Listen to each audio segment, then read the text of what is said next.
Good evening. Welcome to MIA. Thank you for coming out, and thank you for your interest in modern art and politics in Germany, 1910 to 1945. I'm not the author of this show. I'm Tom Rasher. I'm the presenting curator, which means that I didn't invent the show. I'm the one who massaged it for Minneapolis. So I can say without reservation that it is a wonderful exhibition. I'm privileged to be a part of it. And I truly thank our colleagues at the Neue Nationalgalerie for making this available to us. Among those wonderful colleagues was Emily Evans, our speaker this evening. Emily was for several years working at the Neue Nationalgalerie, Berlin's collection of 20th century art, working on a comprehensive catalog of the collection, and starting with the early works such as the ones presented in this show, and then continuing with more modern works for the section covering this show. How many are there in the collection? 1,800 works of art. That's just paintings and sculpture. That doesn't include the works of art which are kept in another museum. Emily knows this collection inside out. She was the project director for the cataloging. She was the researcher. She did a lot of the organization of the digital work for this to put it online. It's a wonderful website that you can really put to good use if you care to explore. She worked on this very hard. I'm just going to give you her very briefest academic background, and that she's a graduate of Smith College, and she did her PhD at the University of Illinois. Emily was also part of the team that organized the exhibition. She's one of the authors of this book, which I highly recommend. The catalog is really a wonderful, wonderful work. I have learned so much from this myself, and I'm sure that you would enjoy reading it and learning too. I can't say enough about it. Emily wrote many of the entries that are in here, and so without further ado, I want to bring my new friend to the podium to get a warm Minnesota welcome. I have enjoyed meeting this woman so much, and I'm sure you will too. So Emily, thank you for being with us, and come on up here.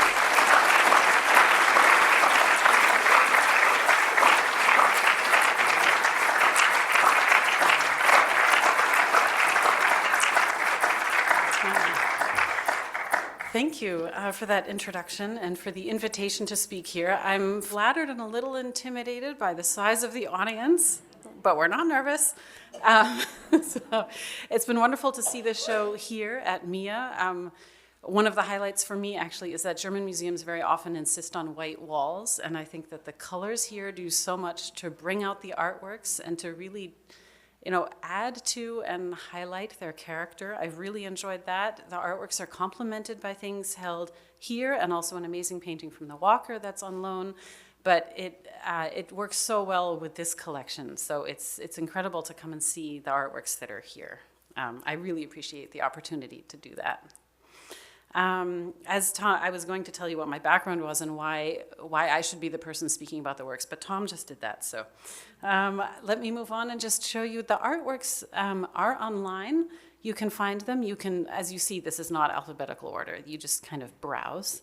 Our website, in case anything doesn't work, just to let you know, we're getting a huge reprogramming and an update. So if it doesn't work to your satisfaction, please come again. All of our works are up there. And I saw one sort of questioning face in the audience. Indeed, it's in German. Luckily, we have websites like DeepL. You can translate the texts that are up there and all of the other information. Just with a grain of salt, of course, the intentions of the original author of the text are always a little bit filtered. But that also leads me to mention all of the colleagues who I worked with on this huge project. The texts that are online, it's all available for free, were written by art historians from all over Germany who knew a lot about the collection. And so, of course, everything has benefited from what they know as well. And, of course, we have to start with Sonia.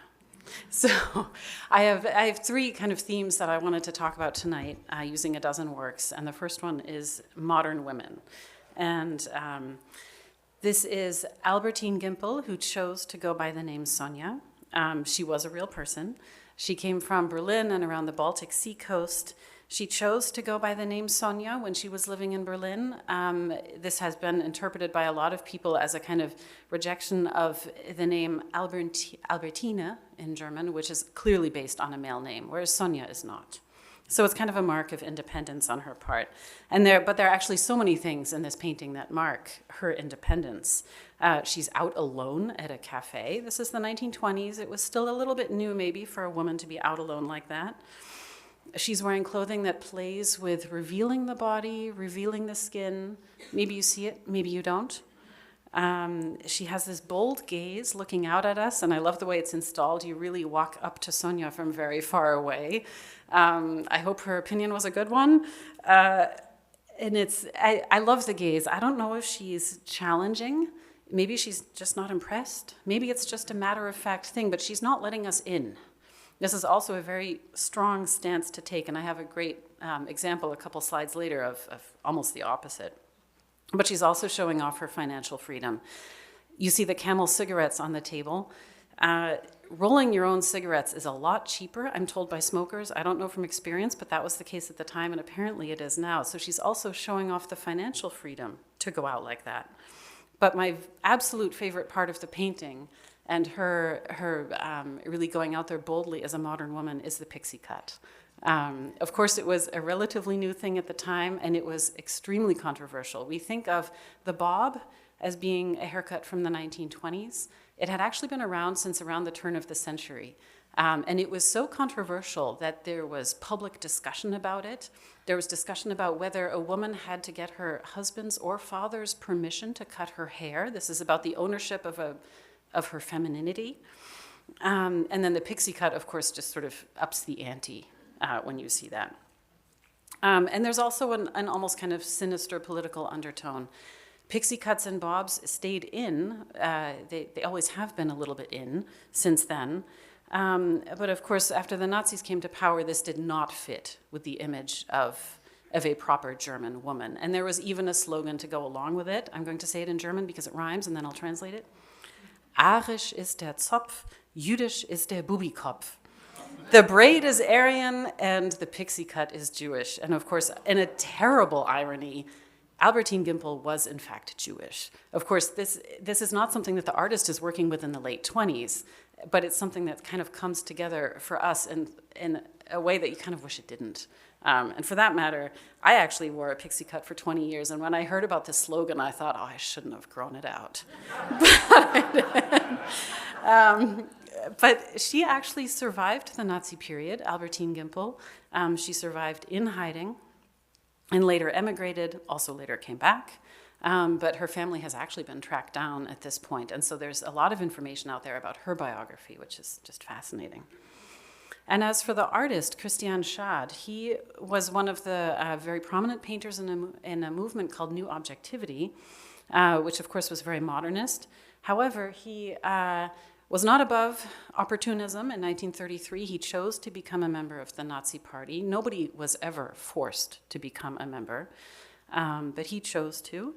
He was able to continue exhibiting and painting. These are reproductions from a catalog from 1937 from what was called the Great German Art Exhibition. And 1937 is the year when there was an exhibition of so-called degenerate art, and the Great German Art Exhibition was the counterpoint, right? There's the undesired and there's the desired, and he has works in this show. So this website, in case you're curious, GDK Research DE, has an extensive history, all of the artists, all of the works, everything about these shows, because it happened every year. You can find out a ton of information. So for anybody who's curious. What went on later for Schad after 1945? Well, he, like many other people who had collaborated with the regime to one extent or another, was able to kind of sweep it all under the rug. It's only relatively recent, I think 2010 or 12, a major book was published uncovering the fact that he had been a party member and completely overturning the research that had been published on him after 1945. Like other artists, he managed to successfully send out this narrative into the world that he had in fact been heavily criticized, he had been oppressed. As a modernist, things had gone very badly for him, and Emil Nolde, some of his works are in the show, is another case. More and more of these sort of pro-modernist and no, we're not Nazis kind of stories have been rewritten and re-examined since then. The next modern woman, though, is a woman depicting herself. Kate Dean Bitt. Again, we have this play with androgyny in the picture, the short haircut, the very strict lines of her clothing. She's not presenting herself to somebody. She's not even offering the fruit, really, to somebody. She's holding it very close to herself. She's really in control of her image. And I get the sense that she's not actually even meeting the eye of the viewer. She's so self-contained. She's really just there for herself. She's not there for us. The background of Kate Dean Bitt is that she actually came from a very privileged family in Berlin and also at the Baltic Sea coast. She had private art lessons. She also got married at age 19, continued to study art after that. She also had a baby in 1920, but continued studying art, continued making art. And this is the engagement picture of Kate Bitt and Paul Dean. And of course, I'm sure it's a very sort of typical image of the time, but just look at it. The woman is a little bit behind and a little bit underneath the man. It's very romantic, the hair, the blouse, the flowers. She's leaning into him, she's holding on. It looks like such a contradiction to this picture, 11 or 12 years later. I don't know if she underwent a transformation or if this is, maybe there's also just a lot of room, how to present yourself, how to understand your role. Clearly, she had a lot of freedom also within her marriage to continue studying and continue making art. I guess I kind of like that this contrast reminds us that it's not black and white and it's not clear cut. But things didn't necessarily go well for her after 1933. She had her first solo exhibition ever in the 1930s, and then it was her last until after the war. It might have something to do with the fact that she was a female artist, or maybe something to do with the modernism of her work. There's unfortunately, not a ton of research out there on her. But a lot of the research about her, or even about Christiane Schad, the more kind of exculpatory writing, it talks about artists being forbidden to work. You may have heard the German word verboten before, or Verbot. You'll often read, especially in older literature, she had a Malverbot, like she was forbidden to paint. And this is a term that comes up a lot, and I struggled for many years to understand, well, what does this mean? Did somebody get a letter from the police? Is there a published notice that they can't? And that also is just not clear cut. She would not have been a member of a professional association. For example, there's the Reich Chamber of Culture. It's the Reichskulturkammer.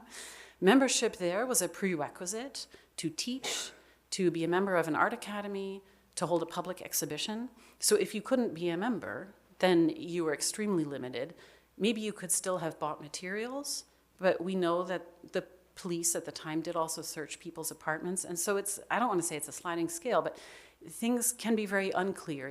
If nobody gives her an exhibition later on in the 30s or in the early 1940s, maybe there are signals from somewhere. It's a lot of sort of unspoken, almost kind of covert messaging that goes on, in addition to the more obvious messaging that we're also maybe familiar with from history. Then this, as you see, this self-portrait was acquired by the National Gallery in 1968, and that was in East Berlin. She lived in East Germany after 1945. She was actually successful working for the new Soviet sector cultural institutions at that point, but not incredibly successful. Maybe this is also one of the reasons why we don't know so much about her, is that she had actually chosen to focus on religious themes later. She also had a very personal focus on the genocide of Europe's Jews. Her stepfather was Jewish. He survived the Nazi period in hiding, thanks in great part to her non-Jewish mother, who I must have worked miracles. But official remembrance culture in the GDR in East Germany did not emphasize Jews as a special victim group. Official remembrance culture emphasized the suffering of communists and socialists. And so for a woman like her to focus on the genocide of Europe's Jews doesn't necessarily fit in the narrative. And so in a way, it seems like we're looking at this career that just doesn't fit into the molds that the state wants at multiple different points. But I love this photo. And then the third example that I have of this idea of the modern woman, or how to present the modern woman, is Belling, Head in Brass. I think in sleekness, he outdoes both Sonia and Kate Dean-Bitt. I love the shiny metal surface, this incredibly smooth hair. This looks like somebody who's really in control. I like this suggestion that even though metal, of course, is this totally inflexible medium, she has this weird kind of dynamism, like she's leaning to the side. Maybe she has a little bit of attitude. Maybe she's actually in motion. And what I even love, actually, this photo is almost, it's not the greatest because we're looking at her head on, which of course never happens in the exhibition space. The sculpture is on a pedestal, it's a little bit lower, and then you stand there and you realize, oh, she's actually kind of leaning forwards. You don't see that in any of the photos that exist of this sculpture. So she's not only going to the side, she's kind of moving forwards. And the hair that's swept down almost hides her face from you, depending on where you're standing. So there's a funny kind of dynamism that actually comes out of this. I should note the woman depicted, this is not a depiction of the artist's wife at the time, Toni Frieden, but she deserves mentioning. She was a dancer and a choreographer and a major figure in the Berlin art scene. I feel like it's fair to mention her name, especially because she was so well known at the side of the artist when this was made that it often actually got mistaken for a portrait of her. I want to do a quick comparison. You've probably seen or heard of the movie Metropolis. You know, there's the female figure and the machine and the metal face. Of course, this is not a case of Fritz Lang, the director, copying Rudolf Belling. I don't want to say that. But I like that both, especially together, kind of speak to this idea of machine imagery at the time. The machine as being something kind of modern and actually not being that far away from the human, almost, in a way. I think that it just works really well. And there are actually many casts of this head. One of them was acquired by MoMA very early on and showed in the early 30s at MoMA. But the Nazi period did not go particularly well for Belling either. He had there was a professorship that he was sort of anticipating getting, except that would have been in 1933, and that disappeared into the air. So he went into exile. He went to Istanbul and stayed there for the duration of the Nazi period and returned several years after the war had ended. He had been in Berlin before that. And Istanbul is maybe not one of the cities that we think of as being a kind of hotspot of German immigration. I think that has a lot to do with the view that we in the West have traditionally had. There was actually a huge German community in Istanbul, as it turns out, of architects, mainly architects, but also artists, and he stayed there. He was a part of that community. But like I said about Kate Dean-Bitt and who is and who isn't allowed in the Nazi period, it's hard to say. Belling had actually been very successful, very popular, and then in 1937, this very sculpture gets shown at the Degenerate Art Exhibition at the same time as he had work in the Great German Art Exhibition. So, you know, we think, of course, the ideology was incredibly tough. It was brutal, but it was also inconsistent. You know, nobody had a kind of master plan with the pros and the cons, you know, who's going to be on what list. And it sort of looks like a mistake. It has a lot to do with the subjectivity of who's choosing what's good and what's bad, and why is it good and why is it bad. But as it is, this sculpture was in the show, as was this large one in the middle. Wait, I have a pointer.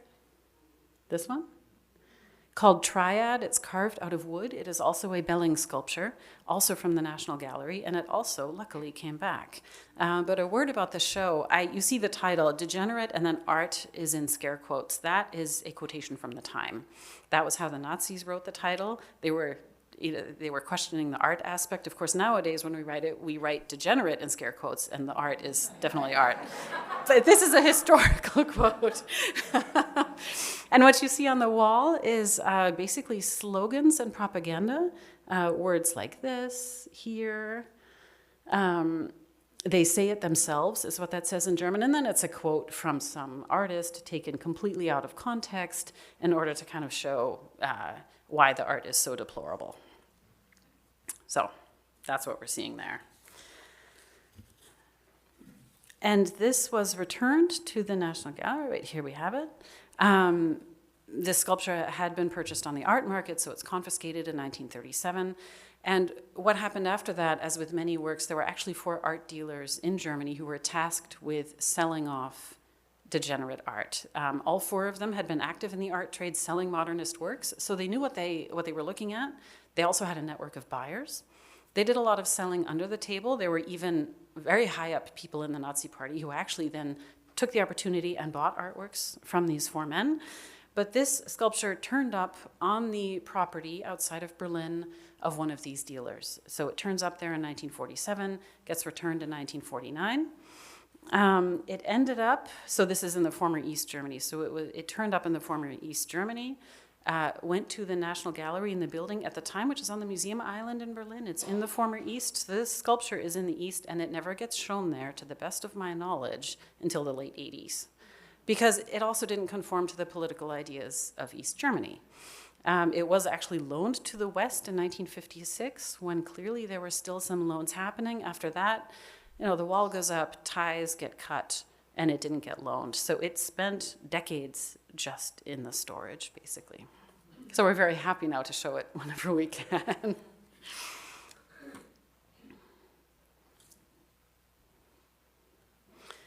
The next theme that I wanted to address is responding to militarism, because so much of the collection was purchased after the end of World War I. So the history of the National Gallery in Berlin is that it was founded in the 19th century. And every acquisition until 1918 had to basically go through the Kaiser. For a long time, actually, it was the Crown Prince who would get invited to the acquisitions meetings. There's these hilariously obsequious letters in the archive, begging the prince if he would honor them with his presence at the acquisitions meeting.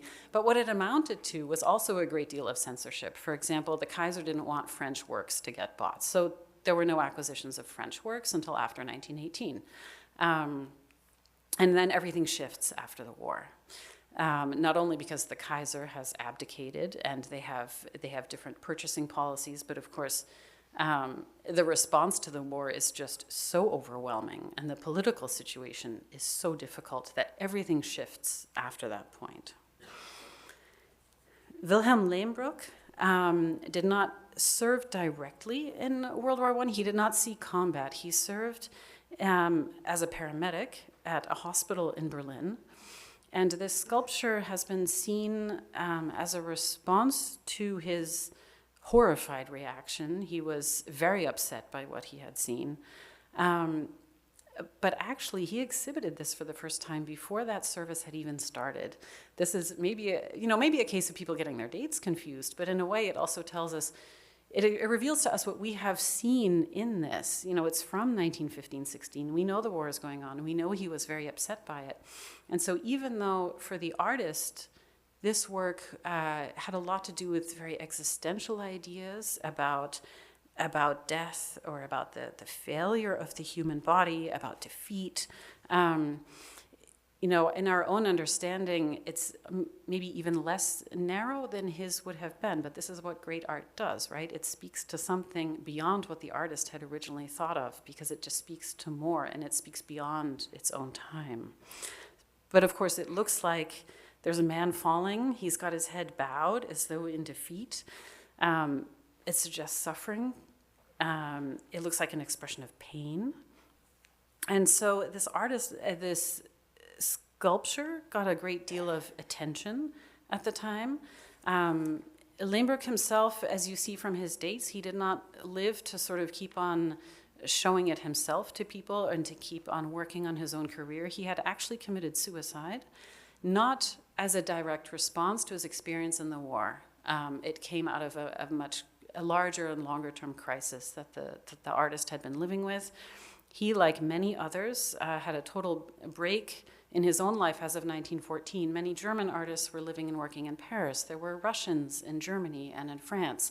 And with the outbreak of hostilities, everybody basically had to go back to their home country. And Lehmbruck is one of these people whose career had gotten off to a great start in Paris, and then he loses all of that. He loses the network, he loses, what he had been working on, and has to kind of try to start over.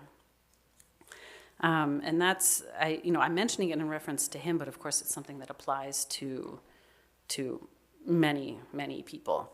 And then this, as you see, it was acquired in West Berlin in 1979 from the son of the artist. There's also a Lehmbruck Museum, if you happen to be traveling in Germany. It's in the west because he himself came from the industrial region in the west of Germany. They have a lot of his sculptures, and you can sort of see how sad it is that his life was cut so short, because he was one of the major sculptors of his time for as long as he was creating work. Next is Alice Lex Nerlinger. A quick note about the title. Field gray is just a direct translation of the German term Feldgrau, which only refers, whenever you hear it, it only refers to military uniforms from World War I and World War II. It's not, like you wouldn't describe the color of a wall as being field gray. It's just not, it's not a matchup. So it's a very clear reference to the military uniform. Of course, the gray of the canvas fits it. It's also just kind of symbolic for what the artist is also expressing. And it's this incredibly biting criticism. We see the industrialized warfare here at the back with a very modern-looking factory with those large windows. The factory workers in perfect rhythm with each other, producing things, producing the tanks and the ammunition of industrialized warfare.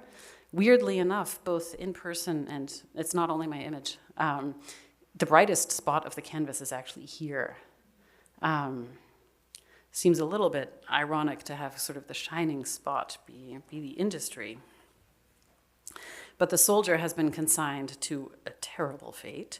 The gas mask that should have protected him has come loose. That's a strap flying up in the air. His injuries look horrific. He's got the eye maybe not where it should have been, and the jaw definitely not where it should have been. He's hanging on to barbed wire as though to break his fall, but I think the suggestion in the artwork is that he is in fact already a casualty. And to zoom back out from a few of those details, what we really see here actually is that the tanks and the ammunition drive into the soldier, he dies, and somebody has made a lot of money with that factory. In a way, the artist couldn't be more clear about what she sees about the finances, also, and the kind of underlying industry of war. She, like Lehmbruck, had witnessed the medical treatment of soldiers in World War I because her art school became a hospital. In the 1920s, she joined the Communist Party and the Association of Revolutionary Visual Artists, which was a distinctly sort of socialist or communist-aligned association of artists, and many of the members later lived in East Germany. When this picture was shown in Berlin in 1932, it caused a major scandal.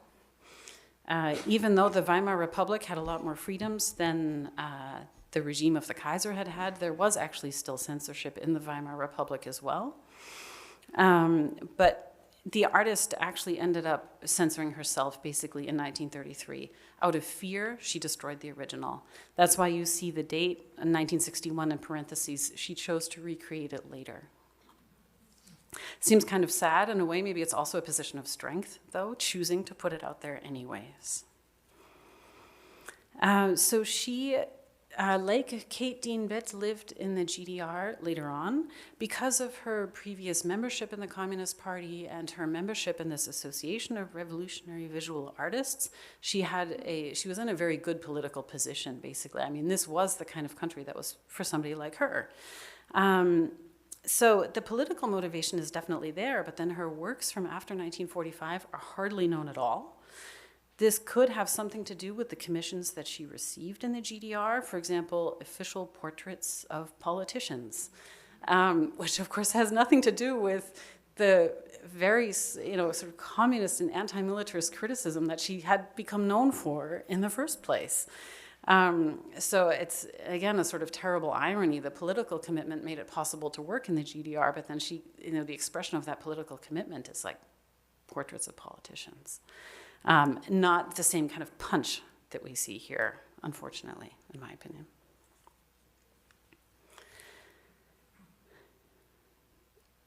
The next painting is another, okay, they're all highlights, but another major highlight from the collection.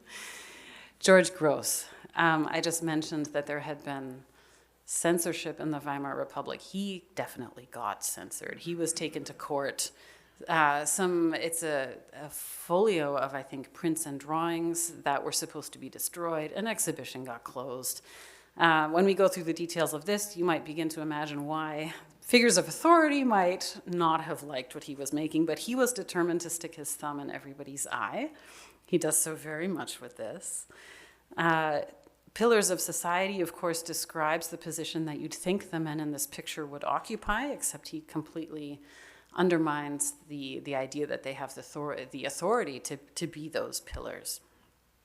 So he's taking aim at both traditional authority figures, but also militarism in general after World War I. Just a quick note about the complexity of the image. Gross was living in Berlin when he painted this. And not long before that, a Berlin museum had acquired this. I know, totally different era. It's a little surprising, but it's called the Dutch Proverbs. And I don't know if you have spent time looking at some of Bruegel's works. We see all these little groups of people kind of running around, almost like a Where's Waldo, except it's a bunch of separate stories. And the idea is that Bruegel is illustrating a bunch of proverbs. It's as though you were to find a way to paint, one bird in the hand is better than two in the bush, or beating around the bush, or that's a fine kettle of fish. Imagine seeing all of that in a painting, and it's a bunch, I'm not Dutch, and I'm definitely not 16th century, so I can't tell you what all of those are. There are people who can. But the idea is that people have pointed out that Gross probably knew this image, and he's playing with the idea of packing these stories all into one canvas. So what are the stories? We'll start in the foreground with the three men at the table. Another German term for you, it's called Stammtisch, and it is the table for the regulars in a pub. And people still use the word, except it has a connotation that's not necessarily really positive. You imagine, people, typically men probably, having their regular meetings in their own little echo chamber fueled by alcohol because they're sitting there with their beer, they're pontificating. People associate it with maybe more reactionary positions, a little bit more conservative. It's not the greatest reference, but it's a really, really prominent word. Everybody in Germany knows the word. So you see this and you say, oh, it's the guys at their Stammtisch. So who are they? There's the one closest to us is a former soldier. There's a ribbon right here on his lapel. It has these stripes, kind of like the Iron Cross. I don't know enough about military insignia. I don't know if this is part of an Iron Cross or just a ribbon, but either way, it's very clear to the German viewer at the time. He's a former soldier. Right here on the knot of his tie is a swastika. Remember, by 1926, the Nazi Party already exists. They're using that symbol already. He has this ribbon. The colors are repeated here at this sword, or at the hilt. And he also has a scar on his cheek. And all of these things actually mark him as a member of a university fraternity. So there are no sororities at German universities. Fraternities have a much more kind of conservative and reactionary connotation, not like here in the States. And there are some fraternities where part of the rite of passage is that two men will have a sort of half-mock sword fight, and they're supposed to get a scar. And to this day, you'll occasionally see a guy with a scar. But there are some very problematic associations with these fraternities. Let's just put it that way. But he's getting marked as a member of one of them. But by now he's become a lawyer. I don't know if you can see the detail, but up here in a very kind of dark area, it's this symbol, it's like two S's that are interlocking, that at least in German law is used to mark like a section of the law book, like paragraph 210, paragraph 218 is with that symbol. But there's also a couple of guys fighting on horseback right here, so it's like fighting words. He's still fighting just as a lawyer, maybe no longer as a soldier. To the left is a very well-known right-wing publisher. here, Hugenberg, it imitates very well photos of the man from the time. He has an overturned chamber pot on his head. We can also identify him because these are some of the newspapers that his company published. Blood on the pages. An exaggeratedly huge quill, also with a little bit of blood on it. And this last one here, the last at least in the foreground, pardon my French, he's got shit for brains. And he's a little red, he's had a little too much. And he has this flag, the black, white, red flag, which is the Reich flag. So just a quick note about what you're seeing. Wait, this one. So the Reich flag on the left was the national flag of the Second Reich when Germany unified in 1891 until 1918. It was not the national flag of the Weimar Republic. It was actually not even permitted to use until just before Hitler came to power.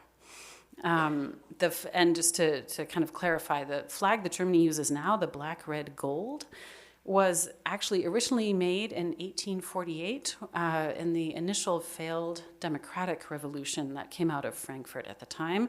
So the decision in the Weimar Republic to return to that flag was very symbolic. It's this insistence on democracy. But as a lot of conservatives or reactionaries of the time would have pointed out, the articles founding the Weimar Republic were actually written and sort of approved and voted on by a plurality, but a minority in government at the time.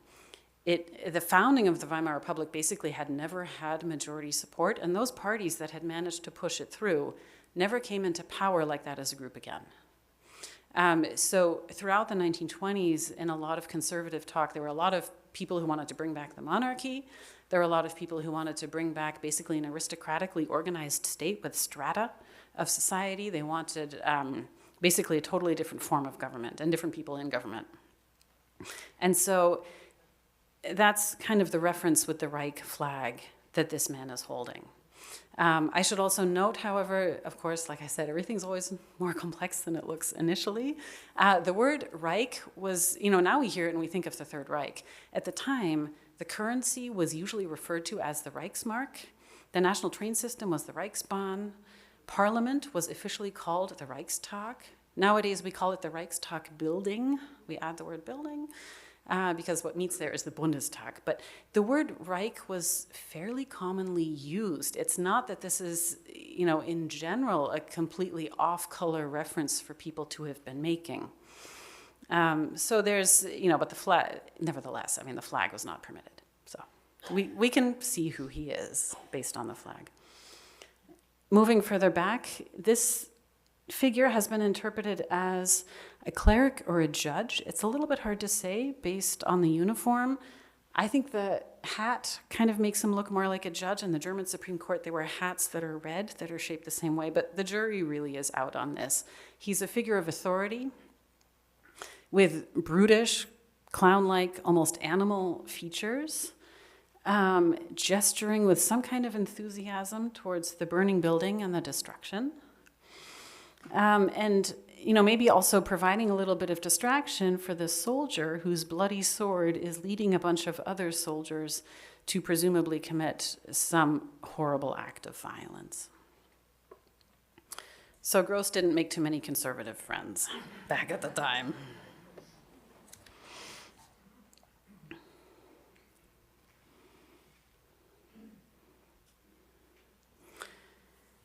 And then Käthe Kollwitz, I know this sculpture does not initially look like a critique of militarism, but I'll explain to you how we get there. Käthe Kollwitz was, as you see, a little bit older than a bunch of the other artists who I'm showing and who are also in the show.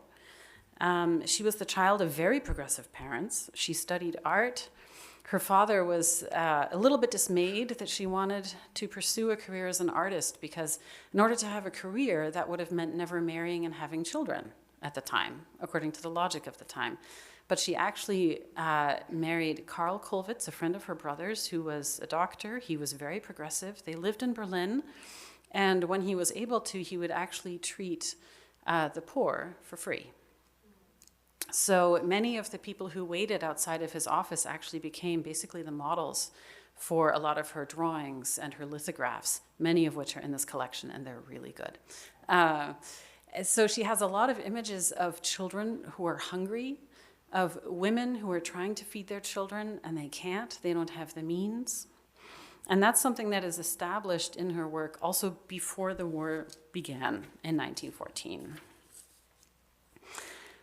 But her son Peter died in 1915 in World War I, and not everything changes, but the loss and the grief become a through line in her work after that. Both of these works belong to Mia. The top one, obviously, is it's not really a preparatory drawing. I shouldn't say it that way. It's from the early 20s, but it is the motif that she returned to make this, with changes, obviously. And it's this idea that she pursues more and more after the death of her son, that there's sometimes the parents, like in the bottom image, but the mother who cannot protect her child. She couldn't protect him. He died. So there's these two parents. There's figures that she made for a graveyard that's, I think, in Belgium, where many German soldiers were buried, showing the grief of the parent. It's a step away maybe from the militarism directly, but it shows the impact of on everybody else of that militarism. And so this Tower of Mothers, it's also this idea of women trying to protect their children, from poverty or from whatever threat it is that this one up in front is facing while keeping the children behind her. And of course, it takes on a totally different tone when she makes this in 1937 to 38, different from the early 20s, where in the early 20s, there's political violence, there's street violence, there's economic uncertainty, there's a great deal of hunger in German cities and at that time. Now, she, as an artist who was at one point the first female member of the Academy of Arts in Berlin, one of the first people kicked out in early 1933.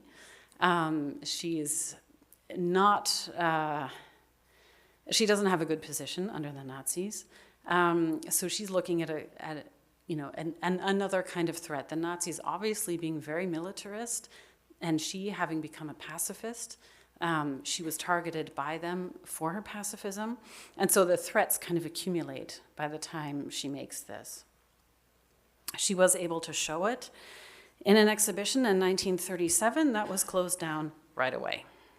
And this is where we get back to the idea of how do you know that an artist is forbidden? What does it mean to be forbidden to work under the Nazis? She's been kicked out of the academy already in 1933, but she also had access to a bronze foundry that poured this for her. So, she's not in a good position, but it's not that everything instantly became impossible. There's a street, it's actually very centrally located in Berlin. It's called Klosterstrasse. There was a building there where she and many other artists had their studios. And they tried to hold exhibitions of their work in this building. That's where she showed this when the police came and they shut it down. And that, in a way, is sort of the final indication that things are over for her under this regime. Because it wasn't a state-owned studio. It was not an art school. It wasn't any kind of official institution. But even in this kind of semi-private space, the police are still going to come and shut it down. And later, unfortunately, the building was actually bombed in World War II. Some fragments were recovered later, but the artists who had all of their work there lost what they had there. And I want to show you another work of hers that's not in the show, but I think it also helps kind of prove the point. It's called the Pietà, and sort of just, alongside it is also the title Mother with Dead Son. Both of these titles have always been used, also by the artist at the time. And there's even another title. I didn't put it up here because it just sort of shows up in her diary, in her journal entries. She calls it's an image of the old woman. And this is the old woman who's mourning the death of her son, who looks much younger. There's actually a huge age gap, in what you almost might say. But she knew the reference to the Pietà was there. And she wrote in her journal that for her it's not a religious image. She compares herself to another artist who she knows who's Catholic and a practicing Catholic making her own Pietà, and she says, no, I'm not doing the same thing. And then she completely contradicts herself. She says, the male figure, mine is just somebody who's been rejected by the whole world. Well, if you read the Old or the New Testament, that's in there all over the place. He's been rejected by the world. So I'm not sure what she necessarily meant to say. She wrote it down, not intending it for publication, but clearly there's a lot of tension. What better symbol for death and grief and suffering than this? I mean, this is so anchored in our cultural imagery that she uses it in order to make that strong a statement. The one that you see here in the picture is actually, it's like 1.3 feet maybe. It's not that large, it fits on a pedestal, kind of like the other one that's here. And later on, I should also note it was purchased, I think, actually from one of her children, although we don't publish that, but it was purchased in East Berlin, so taken also as a symbol of pacifism in East Berlin specifically, in spite of the obvious religious connotations. And it has become an incredibly prominent work in the city of Berlin, which is my next theme. So this building, the new guardhouse, the Neue Wache, it's on the main representative boulevard of Berlin called Unter den Linden, where the Brandenburg Gate is at one end. There's all these beautiful buildings, and then down at the other end was the Royal Palace. That's where the Museum Island is. There's a big Protestant cathedral. The sort of main Protestant cathedral was built there. And this guardhouse was originally constructed to literally house the guards of the Kaiser. Relatively quickly, it also got used as a space for a memorial to the Napoleonic Wars. So it has been used as a memorial for an incredibly long time. It was also a memorial in East Berlin later on, with a kind of eternal flame to commemorate the dead. Oddly enough, it's until about 1990. If you go to Washington or to Arlington National Cemetery, there's the Tomb of the Unknown Soldier and the men out there guarding it. There was that kind of honor guard outside of this building. I know this from historical films. And in spite of everything that every regime says to distance themselves from the one before, the way they march stays the same. From the Kaiser to the Nazis to East Germany, it's the same march. But no more marching these days. That's over. You never see, now, like, people you see are tourists in between those columns.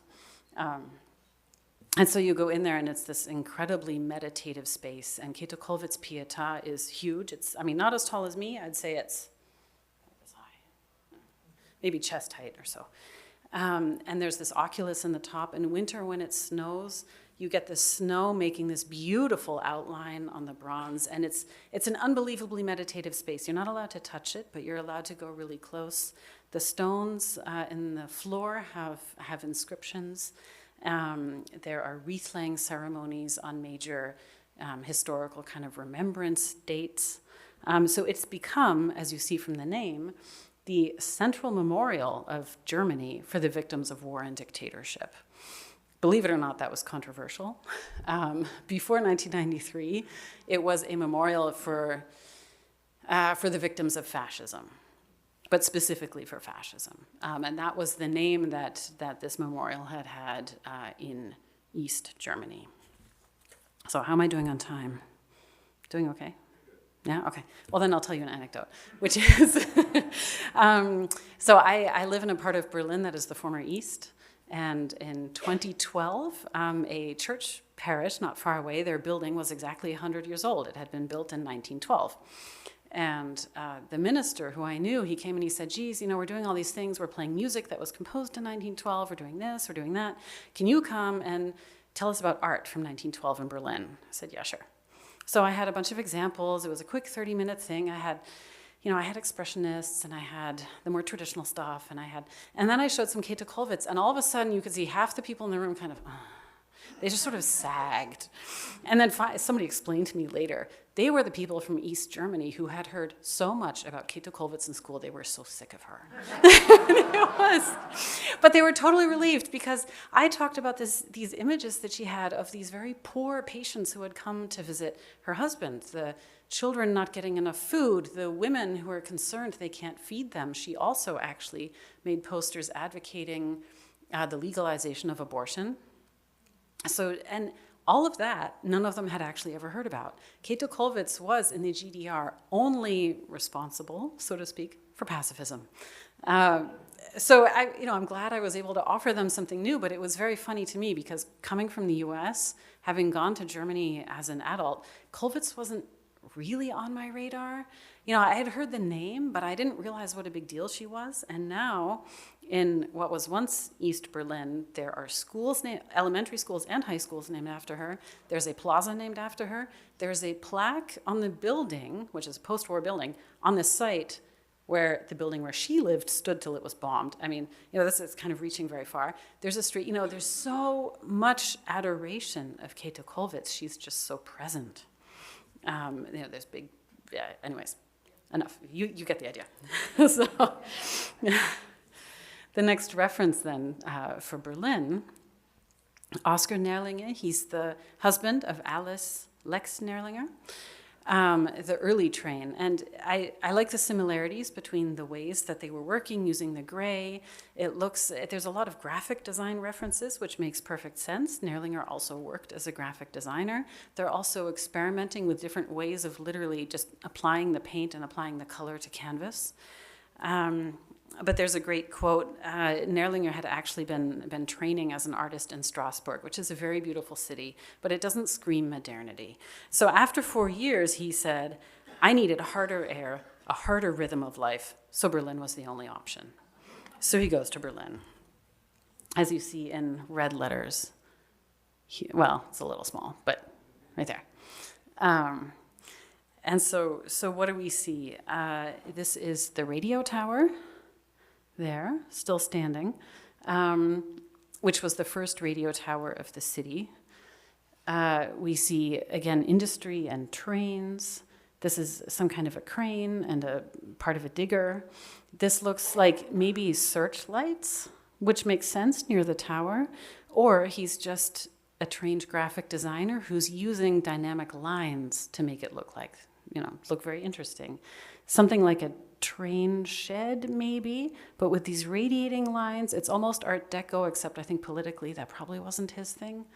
And again, more of this kind of graphic use of the space, of the canvas, with the red delineated down here and again delineated up here.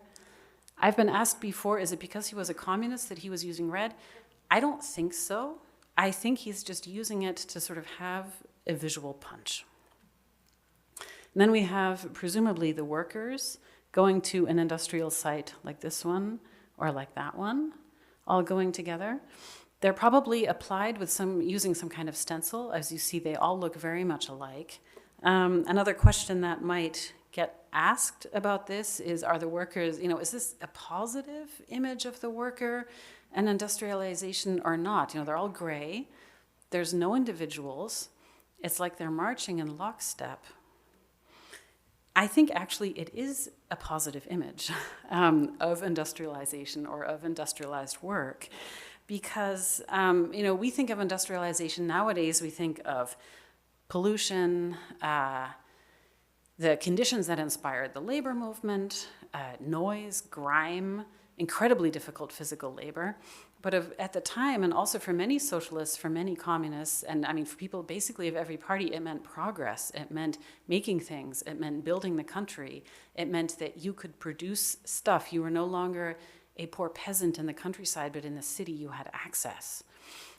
So there's definitely two sides to the coin.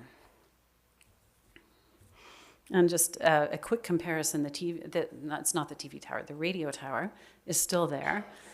It's also, or it was actually, both before the war and then also in West Berlin, because this is way out at the edge of West Berlin, they held art exhibitions there. I guess there's some spaces in the ground floor, And lots of works in the collection, you know, as Tom mentioned, I looked at all the data. I looked at every single line of every single exhibition data, and a bunch of works were actually shown there. And I thought, what is this? I'm sure nowadays they probably don't have the kind of climate control that a museum wants to have if they're going to show their works there. But major exhibitions of modern art actually even happened at that radio tower. And then later in the GDR, they have a TV tower in the former east of Germany. Major art exhibitions were actually held there as well. What a symbolic spot, right, for the modern city and this thing that you want people to come to and enjoy and get something cultural out of it.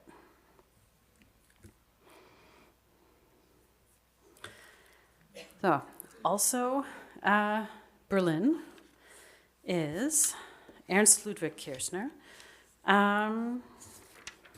page 6. So what we see here, Belle Allianzplatz in Berlin, it is fairly centrally located. It actually still exists, and it, as you see, his perspective is tilted up. There's an elevated subway line that runs really close to there. So if you know, to sort of be a little nitpicky, we could say, well, you know, maybe he's really looking out the window of the train, and then your perspective is different like that.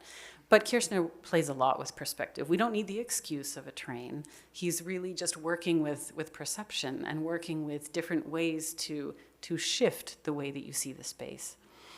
Here in the middle is a monument commemorating the Napoleonic Wars. At the time, this plaza was surrounded by buildings in this beautiful curve. It was a gorgeous spot. And disappearing here into the distance is actually one of these central axes of all of Berlin. It's not that it's a major boulevard, but you could walk, or maybe bike, because it's a couple of miles. You just continue that street all the way up, and it becomes Friedrichstrasse, which is one of the major streets of the old downtown Berlin. So this is actually embedded in the city for people who understand what they're looking at there. This is the major axis, and it's also where he has his figures. Also dark and not really individual, kind of like the Nerlinger. That's where he has them all heading up closer to the center of the city. The monument is actually still there. It gets a little lost when you're there because all of these buildings got bombed in World War II. They were replaced with brutalist concrete architecture. You see the word belle, like pretty or beautiful. It's not the right word for the spot these days, unfortunately. And Kirchner actually wasn't in Berlin that long. He was in Berlin at the time when he made this. He had moved there in 1911. He was a member of Die Brücke, which was one of the major expressionist artist groups. And then in 1914 in Berlin, he becomes a member of the Free Secession. And here we are with all of the isms of modern art. So around or before 1900, the secession was formed in Berlin. And what that meant was there were lots of artists. They were actually painting in an impressionist style, like Max Liebermann or Lovis Corinth. That was not the favored style of art at the time. The Academy didn't favor it. All of the major institutions did not favor it, and they said, well, it's like you're seceding. We're seceding from the art scene. We want to be modern. We want to do our own thing. So they found the secession. And it's, just think Impressionism. Well, then the next ism comes along. It's Expressionism. And the secession says, nope, no. So the people who, basically, there was gatekeeping that kept them out, and they become the gatekeepers. And so a bunch of expressionists and a bunch of others say, all right, well, then we're going to form our own secession. So they form the new secession for the next ism, and Kirchner is a part of that. So you have this, very rapid, like, the establishment, and then the young people become the establishment, and the next young people come along. And it's sort of funny, if you take an art history class and you hit the isms in the late 19th century, this is bam, bam, bam, bam, bam, all right after each other. But then this gets sort of cut off for Kirchner. He, after joining this new secession in 1914, he ends up serving in the military in 1915 in World War I.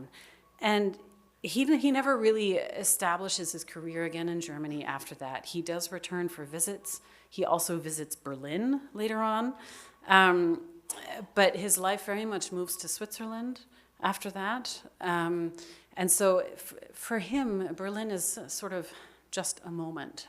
But some of his most famous images were actually painted in Berlin. There's a lot of street scenes, a lot of scenes showing women and men in the street and the kind of social interaction, emphasizing it much more than with these sort of dark figures here. where the city is kind of the character in this painting, and others, it's the people in the streets who become the characters. One example at the National Gallery was this one. It's called The Street. Sometimes it was also referred to as the Pink Street, many different titles sort of competing with each other at the time. This was published, it was purchased from a gallery in Frankfurt, Gallery Schames, in 1920. Schames was one of the major gallerists selling Expressionism at the time. So this is a major purchase to be making, especially given the financial constraints that Germany was looking at in 1920. But of course, after these purchasing commissions, very much censored by the Kaiser or the Crown Prince, after that ends in 1918, the curators at the National Gallery said, yes, we are buying modern art. So they went out and they bought a ton of it. But as you see, I wrote it up there, this was confiscated in 1937 as degenerate. And I had noted there were 4 art dealers who were tasked with selling degenerate art. There were also several auctions that took place in Switzerland in 1939, I think, at the Gallery Fischer. They called themselves Gallery Think of Auctions. And so this painting has been at MoMA since then. Just a note about how this worked. So, you've probably heard of restitution cases, right? If art was stolen from Jewish owners or from people who were politically undesirable, stolen from them, you can sue to get it back. The legal status of such claims in Germany is, and it doesn't have the status of law, but West European countries, also the United States and Canada, have kind of agreed public institutions have to give it back, or museum institutions have to give this art back to the heirs of the rightful owners. That law actually doesn't apply to private collectors. I think what happened is that politically, these countries realized it is so problematic to go to somebody who bought it in good faith, and they are a private person, and say, we're taking what you think is your property. So there's this, it can make you feel a little uncomfortable when you think about restitutions. But that's kind of the legal path that these take. Such paintings, however, do not get restituted. And the legal rationale is that museums in Germany have traditionally almost always been public museums, owned by the city or the state or at the national level. So if the national government confiscates, they're basically confiscating from themselves. This is the legal recognition. Since the end of the Nazi period, there are no restitution claims made by German museums for things that were taken in 1937. So this will stay at MoMA. The losses to German museums were colossal. Many people have said, and it's something that I absolutely agree with, some of the best works by Expressionist artists are in the United States. It's a very large country, it's hard to go see them all, but they are everywhere. So many major works got sold because the Nazis had figured, now some of it they burned, they thought it was so morally reprehensible they burned it, but if they could make money, they were going to. So it got sold abroad. What you see on the right is actually an accession book of the National Gallery. For everybody who doesn't work at a museum, when the museum acquires something, traditionally an accession book is written down. There's running numbers, you have the artist, the title, the medium, the year, the price, who you bought it from, that sort of thing. Everything that enters the collection gets a number. And back in the day, museums used to much more frequently de-accession works more than we now consider acceptable. You might trade it with the artist for something more recent, you can trade it with a gallerist for something else, or just sell it to somebody else because you need to make a little space. So when things were de-accessioned, whoever it was, the registrar or somebody else, go through with a ruler and make a nice little line and then note in pencil what happened. And so when the confiscations happened from the National Gallery, they also treated it the same way.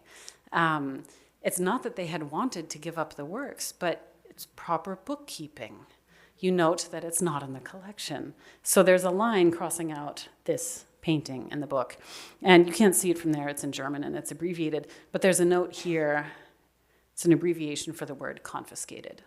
And so after the Nazi period ended, and bit by bit, of course, first the country has to kind of reestablish itself, and things have to get organized and whatever. But museums will go through the old books in order to make lists of what they know is missing. And that's also a kind of collection documentation, you might say.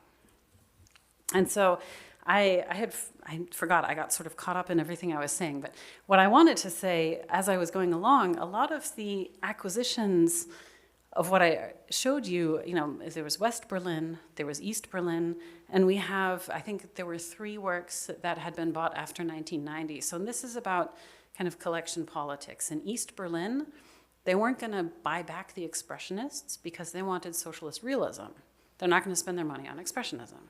So those things were just gone, as far as East Berlin was concerned. But for the portion of the National Gallery that was in West Berlin, they wanted Expressionist artworks, but there's no legal path. You can't sue to get it back. So they went to the art market and they bought them back to the degree that they could. It was a major focus in West German collecting, was to rebuild the collections and try to replace what was lost. With some success, some lack of success. It's very mixed. As you see, this one was bought successfully on the art market in 1955. Financially, of course, this gets more and more difficult as time goes on and prices move faster than inflation, and so it's very difficult. But it's completely different collection practices in West Berlin and in East Berlin. So after 1990, the State Museums of Berlin, which is the sort of overarching organization, they also reunify, and the collections get put back together. And what you have is completely different, 49 years worth of completely different collecting practices butting up against each other, which is actually totally fascinating. And what it also gives us, though, is things like this, that was actually acquired in East Berlin from an artist who they admired because he had been communist, right? And it actually does keep on expanding our view of the 1920s. The West Berliners wanted Expressionism. They didn't care quite as much about that. So in a way, there's a partial mismatch almost between the West Berlin and the East Berlin collections. But now it's not that we want just one ism. We don't have one thing that we sort of put on the pedestal and the rest is, we don't want to have just one set of highlights. And so what we have now in Berlin is this collection that is made up of a bunch of different focus areas that have come about over time. So you have to come in order to see all of it. I hope I spoke the right amount of time. And I would love to answer questions.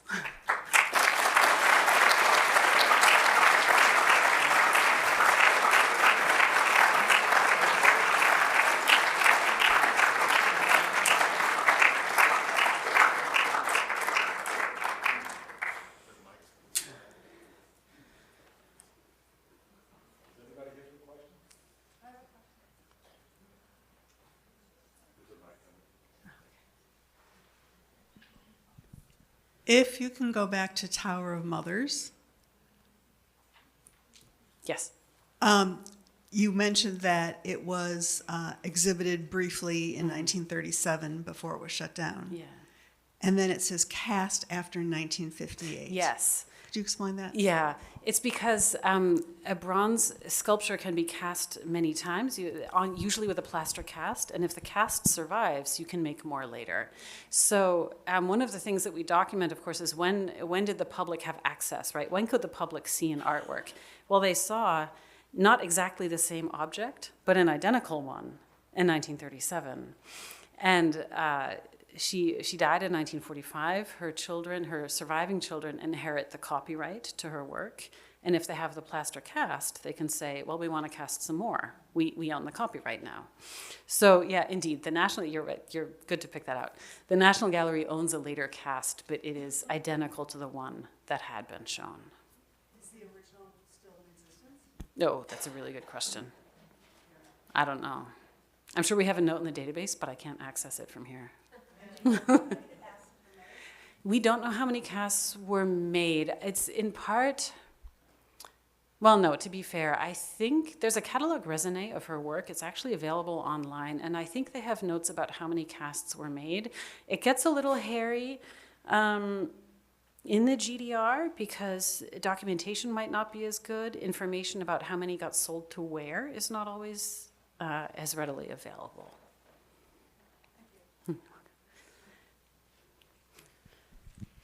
What was your thesis for your PhD? Oh, so my main interest is the collision of art and ideology. So I actually wrote my PhD thesis on photography in the Soviet Union.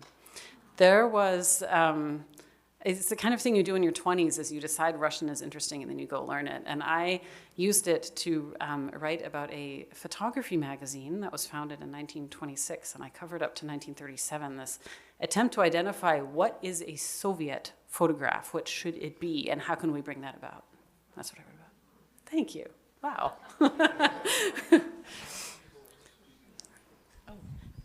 You mentioned that a lot of the art is here in the States. Yes. How often does that art get back to Germany to be seen? That's a very good question. I think probably not too often for reasons of cost and practicality, mostly. Yeah. There have been some exhibitions. Actually, the New National Gallery did this before renovation, so it must have been 2012, I think.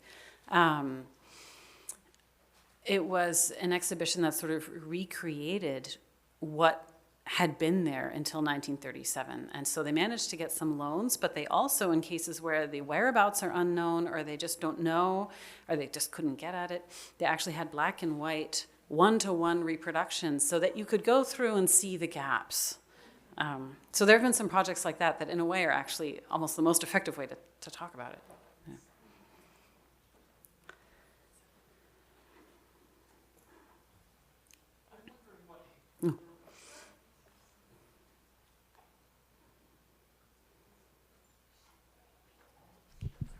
I'm wondering what you could tell us about the art that was produced during the Nazi era that actually met with official favor. Is it now somewhere? Are there artistic qualities that have come out despite the unsavory connections? It's a lot of it tends to look very, I'm thinking of the sculptures, very monumental, a very idealized male physique, almost like looking at ancient Greek sculptures, but an almost like looking at a satire of it, like it's even more. Also on a huge scale, like just physically on a huge scale. Lots of horses, lots of athletic-looking men, motherly-looking women. And you can actually, when you all come to Berlin, there's a museum. It's called the Citadel Spandau. Spandau is just a district. And in this former sort of citadel-type building, they have actually collected a lot of that so that it can be shown with some contextualization.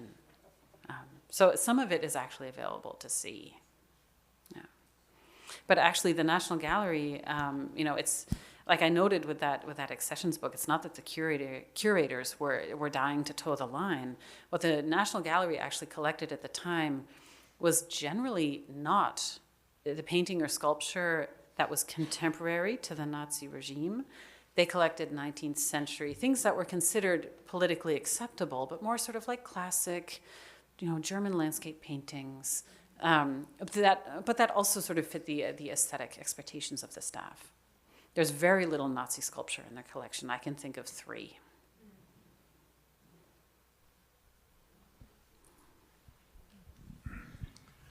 I'm fascinated by your bringing up the subject of the inability to really tell and define what kept an artist from not being accepted.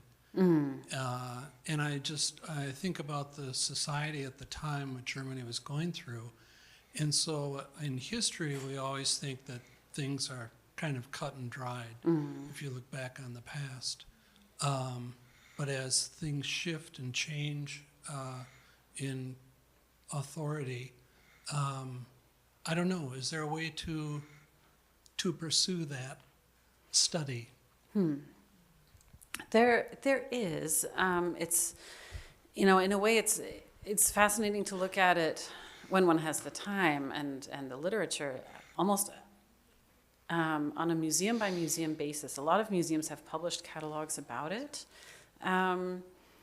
and what's interesting is that there were artists who were definitely and very obviously targeted because they were Jewish, because they were so well known. And sometimes when the confiscations happened, the authorities would come in with a list of what they knew they wanted. What they also did at the same time was go through the storage and somewhat subjectively and spontaneously pick out things that they thought were degenerate and take it. Which meant that there's actually a bunch of instances where one thing got confiscated and something else by the same artist stayed. And these are the inconsistencies in a way that are very revealing, at least, and that undermine the whole idea that the politicians were pursuing, that there was some clearly definable German art. Oh, now that I think about it, there's another museum for when you're traveling. In the more southern city of Würzburg, it's very close to Frankfurt, they have a whole museum actually filled with very problematic acquisitions from the Nazi period, also, approved art that they have worked very hard on researching and making available in order to really examine precisely these issues. Yeah. Can we go back to the Pixies? Yes, yes. The Pixies, you said, didn't fit with the Nazis, and you said something is Aryan. Yeah, and it the was, Pixies were Jewish. That what was the Aryan? a braid. Oh, There, if you look at magazines from this was a slogan, this is not my words, right? But if you look at some magazines from the time or newspapers, all the little girls with the two braids, and the matronly figures with their hair often properly done up in a bun. Got it. Thank you. Oh, there you are. I was looking for, that was you. Okay.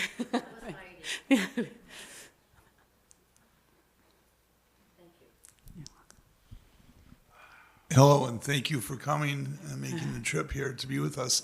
On the third floor a little while ago, we had the PTSD drawings from Otto Dix. Oh. And I've noticed that in this exhibition we have Otto Dix, but he kind of reminds me of All's Quiet on the Western Front, because it's like he's kind of calling out his own people, or everyone. Maybe it's larger, but was that received negative? Because he's sure done well now, but how was it viewed back in this era? Thank you. It was very controversial at the time. He was generally actually a relatively successful artist. There's a lot of really great Dix work that goes with a little bit like this stylistically, this new objectivity, the very clear lines, a very strong emphasis on showing what you see and using that to reveal a lot. So it's not that his post-war imagery reflecting on military, and it's not necessarily the dominant thing that he was making. It's not like it's not that he was banned from exhibiting or people said, oh, Dix, no. That wasn't the case. But the images themselves were considered very controversial. Because even among people who weren't the reactionaries and the conservators, you can tell I work at a museum, not conservators, conservatives. You didn't have to be right-wing to be pro-reestablishment of German military might and respect on the world stage, for example. So, positions that to us now seem incredibly conservative and reactionary might have been middle of the road at the time, and this criticism of the military would not have been received very well. Do we have time for one last question? I guess. Yes. Okay. Okay. I'm kind of building on what this gentleman here said about deciding who was controversial, who wasn't. And the term that I've always heard was internal exile. Yes. If you were not really big enough to be a real threat, that you were told at some point, and here comes the crazy part, who said that? And there was no codification for that. But you were allowed to retreat somewhere into the countryside and keep quiet Yes. and keep your head down, and we Yes. weren't going to bother you. That definitely happened. Keto Holwitz is an example of that. She left Berlin, went out to the countryside, and lived out her days keeping a low profile. Also, Hannah Höch, who's in the exhibition here, she did the same out on the outskirts of Berlin. She was lucky that she had inherited a house, so she had a place to live. But yes, that definitely did exist. I think if a person had been active in socialist or communist groups, it would have been harder to simply keep a low profile because that made them political opposition, right? The Nazis were going to go after the political opposition, but if you were just an artist who wasn't in favor, they weren't necessarily going to come after you. You just had to survive. What? Well, this is where it gets hairy. A lot of the post-war literature that really kind of lionizes the ones who were oppressed by the regime say they were forbidden to paint. And I have not yet been able to uncover by what mechanism is that supposed to work. Emily, thank you. Thank you so much.